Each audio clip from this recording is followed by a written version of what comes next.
Bonjour à tous et bienvenue sur cette émission débat, donc en présence de Noémie Buffo.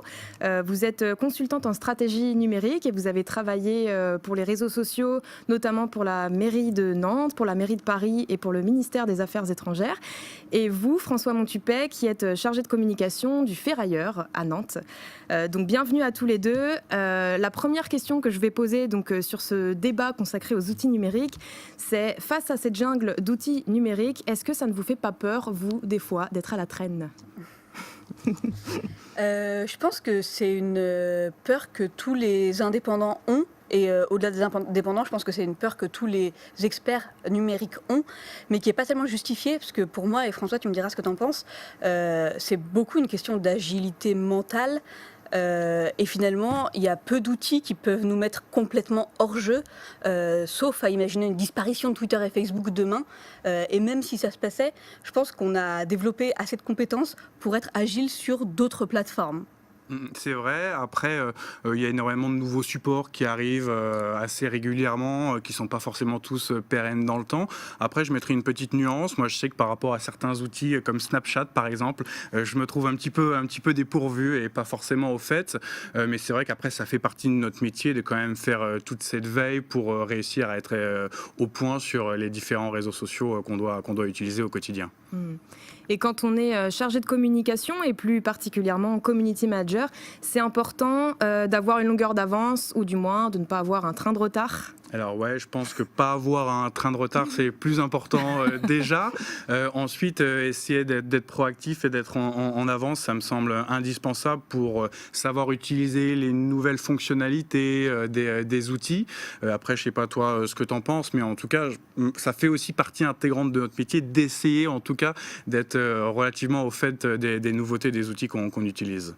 Oui, je pense qu'on joue quand même notre crédibilité à être au courant de la dernière fonctionnalité, d'un changement d'algorithme, ce qui fait que il va falloir réadapter sa stratégie en fait. Donc si on ne sait pas ça, le cœur de notre métier est un peu mis en doute. Tout à fait. Et justement, on parle d'algorithmes, ça évolue très vite. Donc les GAFA, je pense notamment à Facebook, là, puisqu'on est sur le sujet des réseaux sociaux, font évoluer très vite les règles du jeu et nous les imposent aussi pour mettre en avant certains types de contenus. Est-ce que vous avez un regard critique par rapport à ça ou est-ce que vous essayez tout de suite de répondre aussi à ces évolutions C'est vrai qu'il y a un manque de transparence totale, évidemment, de la part de Facebook et de ces acteurs-là sur l'évolution de l'algorithme. Nous, on essaie justement de faire de la veille pour comprendre, pour s'adapter. Il y a très peu de communication au travers de l'évolution de l'algorithme, donc c'est vrai que c'est assez compliqué. On est obligé, comme tous les acteurs, de subir cet algorithme et de tenter de s'adapter en permanence. C'est clair que nous, à la fois comme indépendants, mais aussi comme pour nos clients, on est dépendants de ces changements et c'est parfois un peu énervant. Et je pense que par contre, avoir une lecture critique et pas angélique de ces outils, ça fait partie aussi de nos missions de formateurs. Moi, quand je vais en formation dans une boîte, je suis pas là pour leur dire Facebook c'est formidable. Je suis là pour leur dire c'est incontournable, vous pouvez pas faire sans. Voilà comment on va en tirer le meilleur parti, quoi. Il faut savoir utiliser les outils de la bonne manière au bon moment, tous les aspects de temporalité, de type de poste, est-ce que je poste une photo, une vidéo, un texte, est-ce que je suis en direct, etc. Tout ça joue sur la portée des messages, notamment au travers de Facebook, et il faut savoir utiliser les techniques de community management pour essayer de contourner, en tout cas utiliser au mieux ce fameux algorithme. Je dirais tout en nuançant aussi ce que nous encourage à faire ces GAFAM. C'est-à-dire que quand Facebook dit on fait tous du Facebook Live, donc on expose super bien vos vidéos, c'est notre rôle d'expert de dire allons-y, mesurons aussi nos efforts. Ne déplaçons pas tous les efforts et tous les budgets là-dessus, parce que dans 6 mois, il va se passer autre chose, quoi. C'est ça. Et parmi les tendances lourdes, on peut citer, on est à l'ère conversationnelle aujourd'hui, on peut citer l'essor des chatbots, donc ces robots conversationnels, ces agents conversationnels. Est-ce que vous avez pu les expérimenter dans vos expériences respectives ?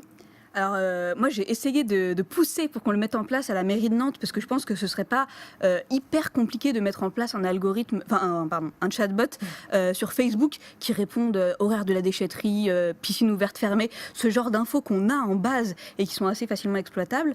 Le fait est qu'il y a assez peu d'entreprises qui sont capables de le vendre et qu'il y a aussi une certaine frilosité de ces acteurs publics qui se comprend. Donc à titre professionnel, moi j'ai pas pu l'expérimenter. Je sais pas si toi François tu as pu le faire. Non, pas trop. Je suis pas trop fan. En fait, pour le moment, j'ai l'impression, quand on regarde un petit peu les retours, que c'est pas encore extrêmement pertinent en termes de retour. Ça fonctionne pas forcément super bien. Alors là, on est plus vraiment sur un bot, sur des questions très très précises. Là, ça peut aller. Mais après, si tu ouvres tes messages privés, du coup, au chatbot, à ça, tu aussi prends le risque de pas avoir des bonnes réponses aux bonnes questions et de créer un peu de confusion aussi. Donc, moi, je sais que je préfère soit fermer les DM ou les MP, ou soit répondre moi-même. Je pense que la technologie, elle n'est pas encore totalement au point. En tout cas, moi, je ne l'utilise pas vraiment au travers de mes différents clients. Et justement, puisqu'on parle d'intelligence artificielle, François, vous avez animé hier un apéro numérique à Nantes sur le thème de l'intelligence artificielle. Est-ce que, selon vous, l'intelligence artificielle va impacter demain nos métiers de communicants, de journalistes, d'attachés de presse ? Vaste débat, absolument. C'était l'une des thématiques de la conférence d'hier. On a notamment reçu Claude Deloupi, qui est le PDG de la société Scilabs, qui est aussi présent sur ce West Media Lab Speed Training, qui fait de l'analyse sémantique et de la génération de textes automatiques pour les journalistes assistés par intelligence artificielle. Donc on voit déjà des journalistes qui peuvent générer des petits articles très factuels grâce à l'aide d'une IA. Donc oui, ça va continuer d'impacter nos métiers. On peut citer AlgoLink aussi, qui sont présents aussi dans le travail des relations presse. On n'est pas encore en train d'être remplacé. Évidemment, il y a encore un petit peu de temps là-dessus, mais ça va certainement nous donner la possibilité de faire peut-être plus de choses et d'arriver à toucher plus de personnes. En tout cas, pour le moment, c'est pas encore extrêmement concret, mais on s'y dirige tout droit de manière évidente. Noémie, Et pour compléter, je crois qu'en tout cas, il ne faut pas en avoir peur. Je pense qu'il faut ni être angélique en se disant c'est formidable, ça va révolutionner nos métiers, on va plus servir à rien, ni être effrayé en se disant oh, mon Dieu, mais qu'est-ce que c'est terrifiant, on va tous être au chômage. Je crois que si l'IA peut prendre en charge des tâches qui sont répétitives, ennuyeuses, qui gonflent tout le monde, et ben ça va laisser plus de temps aux professionnels pour les tâches à forte valeur ajoutée. Donc à ce titre-là, on peut s'en féliciter, quoi. En tout cas, c'est le postulat de départ des gens qui influent ce type de techno dans les métiers de la communication. On verra comment ça évoluera dans les 5, 10, 15 ou 20 prochaines années. Peut-être que ça sera très différent, mais personne ne sait véritablement ce qui va se passer. Si on revient à des choses très concrètes maintenant, qu'est-ce qu'on trouve à vous dans votre boîte à outils numériques ? Alors je sais qu'on est d'accord, on a un amour partagé pour TweetDeck. TweetDeck qui est un tableau de bord qui permet de gérer plusieurs comptes Twitter et qui permet de faire une veille ultra efficace pour lequel j'ai animé un petit atelier ce matin. Et c'est vrai que c'est un outil qui est gratuit, qui appartient à Twitter, qui est hyper simple d'utilisation. Donc on peut aussi le mettre entre la main de clients dont le métier n'est pas community manager et qui n'a pas d'équivalent à notre sens, je crois. Tu partages... C'est vraiment top. Moi, on en parlait effectivement juste avant de débattre. J'utilise assez peu d'outils dédiés, de plateformes dédiées, autres que TweetDeck ou peut-être Bitly aussi pour reshorter les URL et faire une communication un peu plus propre sur la communication des URL. Mais TweetDeck, c'est vraiment, c'est extrêmement complet comme outil. Il manque 2-3 fonctionnalités, on en parlait aussi. Mais très honnêtement, c'est l'outil que j'utilise principalement en tant que social media manager. Et je pense qu'il faut aussi avoir un discours critique sur la multiplication des outils qui prétendent apporter des solutions clés en main, alors que je pense qu'on peut encore dire aujourd'hui rien ne remplace le travail artisanal d'un humain, en tout cas dans la gestion des réseaux sociaux. Et puis, juste pour clôturer, moi, je fais un petit peu attention à tous ces outils qui permettent de partager en même temps sur différents réseaux sociaux la même information. Moi, j'ai plutôt le parti pris de traiter chaque réseau social de manière indépendante. Complètement d'accord. La stratégie dans tout ça, c'est donc important. Indispensable. Et c'est même un préliminaire à une présence sur les réseaux sociaux. Donc ça, c'est ce que nous, en tant que professionnels, on défend. On sait que dans la réalité, il y a des gens qui font très bien sans stratégie et qu'il n'est même jamais trop tard pour se poser la question. Donc moi, j'aime assez intervenir auprès de collectivités, de boîtes qui sont déjà sur les réseaux sociaux et qui, après 1 à 2 ans, se disent « mais en fait, on ne s'est jamais vraiment posé la question de pourquoi et comment et qui on veut toucher ». Et ce questionnement-là, il est hyper fertile. Chaque réseau social a son audience, ses codes, sa manière de fonctionner. Et une bonne stratégie, c'est savoir aussi s'adapter à chaque réseau social, faire les bonnes choses au bon endroit. Le flux sur Twitter ou sur Facebook n'a rien à voir. Instagram ou YouTube sont 2 plateformes très centrées sur l'image, mais aussi avec des audiences et des manières de consommer l'information qui sont très différentes. Donc notre travail, c'est de savoir s'adapter aussi à ces différentes plateformes et de proposer une stratégie qui est la plus pertinente possible. Et quelle veille vous mettez en place, chacun d'entre vous, pour justement suivre tous ces outils, savoir comment les utiliser, même si vous en utilisez que assez peu? Moi, je fais une veille assez naturelle, c'est-à-dire que je laisse un peu les informations remonter naturellement, principalement au travers de Twitter. Ça va être aussi suivre des comptes qui parlent des nouveautés, des fonctionnalités. On peut en citer quelques-uns, je ne vais pas forcément le faire là. Et puis aussi regarder qu'est-ce qui se passe dans mon fil d'actualité, qu'est-ce que je vois passer. Ah bah tiens, ça c'est nouveau, ah tiens, ça s'est déployé ici ou pas, etc. Donc c'est une veille assez naturelle parce qu'on est en permanence sur les réseaux sociaux, donc il y a une forme de lecture un petit peu en temps réel de tout ce qui se passe. Donc c'est un peu comme ça, moi, que je fais ma veille. Je sais pas comment tu fonctionnes, toi. Bah, un peu pareil, je dirais que c'est vraiment aiguiser son regard aussi pour, comme tu dis, quand tu vas sur un truc sur ton fil d'actualité, de dire ok, ça super bonne idée à imiter pour mon client, ou au contraire ça marche pas du tout, je clique pas, pourquoi je clique pas. Donc c'est cet auto-diagnostic qui va être efficace. Et au-delà de ça, il y a quand même des blogs que je vais lire régulièrement. Il y a le blog du modérateur qui est présent aujourd'hui. Il y a ce genre d'événement, le Media Lab Speed Training, qui contribue quand même à apporter un peu d'air frais à nos cerveaux et à nous faire sortir un peu de notre jus. Et puis il y a des groupes Facebook. Moi, je travaille beaucoup avec des institutions. Il y a un groupe Facebook qui s'appelle Community Manager d'institutions publiques et qui me nourrit régulièrement, que ce soit en outils, mais aussi en questionnement. C'est-à-dire, qu'est-ce qui agite les conversations dans ces réseaux-là et comment moi, en tant qu'indépendante, je peux aller peut-être proposer une solution.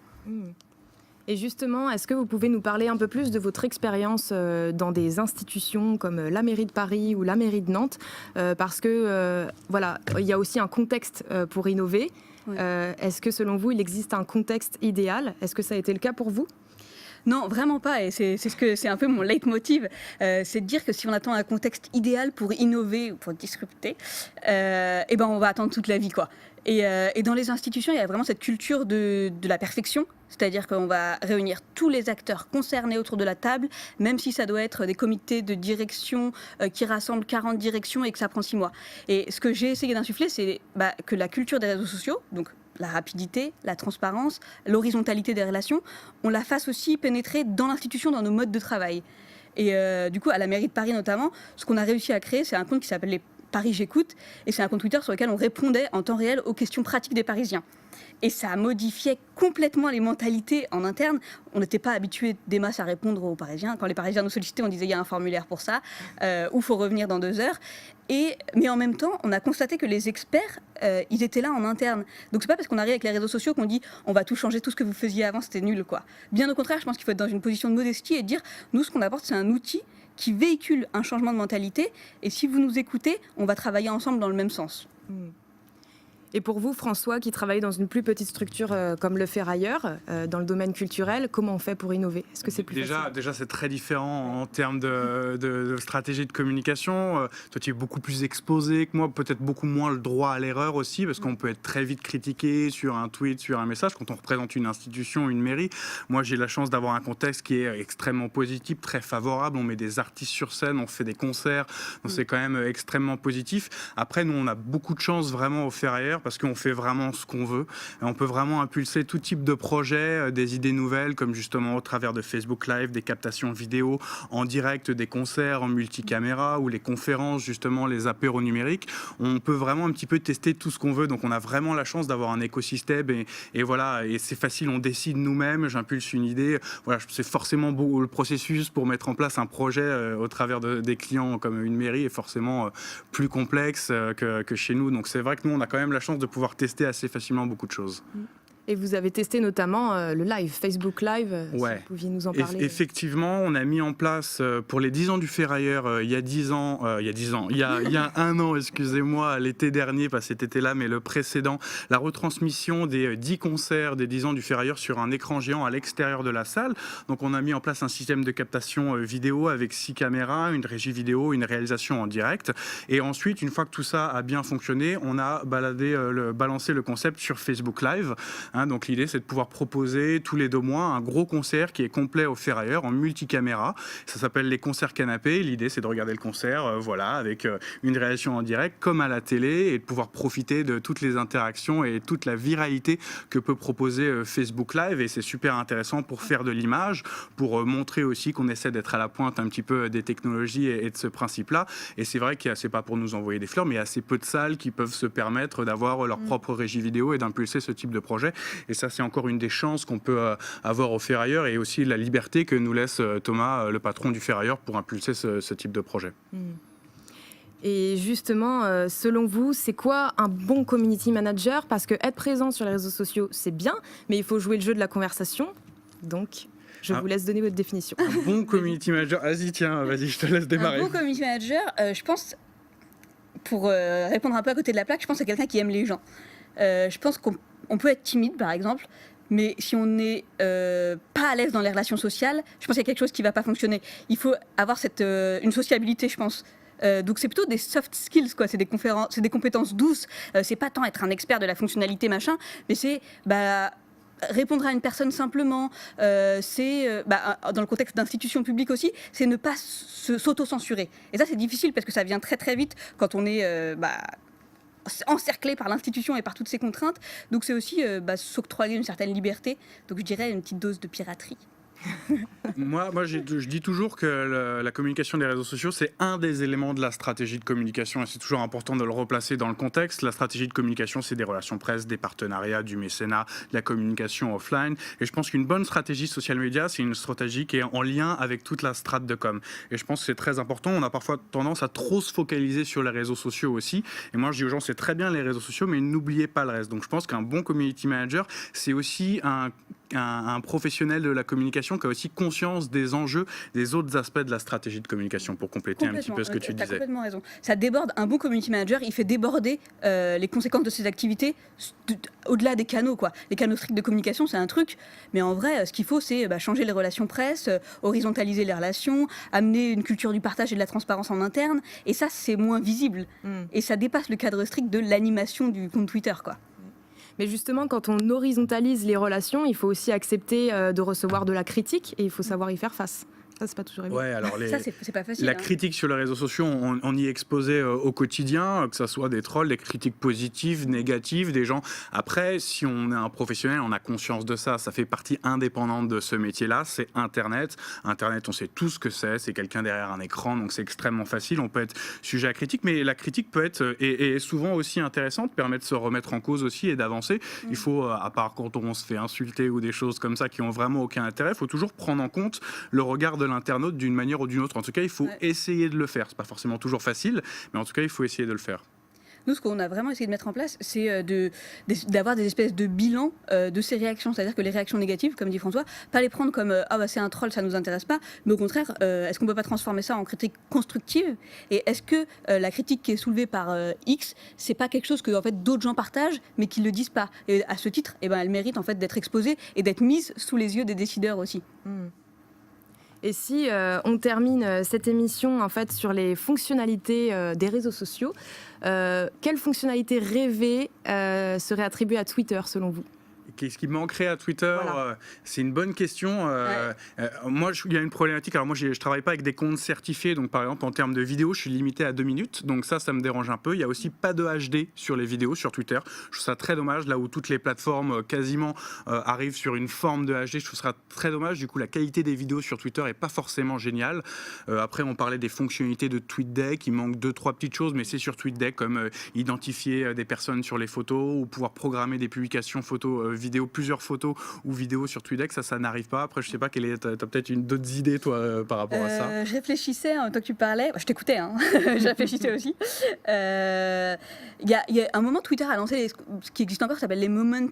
Donc, c'est des collections de tweets. Ouais. Et je pense qu'il y a un truc un peu inabouti là-dedans. Or, c'est intéressant parce qu'en fait, ça reprend l'axe narratif de la story qui fonctionne hyper bien sur Snapchat, sur Instagram, même sur Facebook, sur WhatsApp.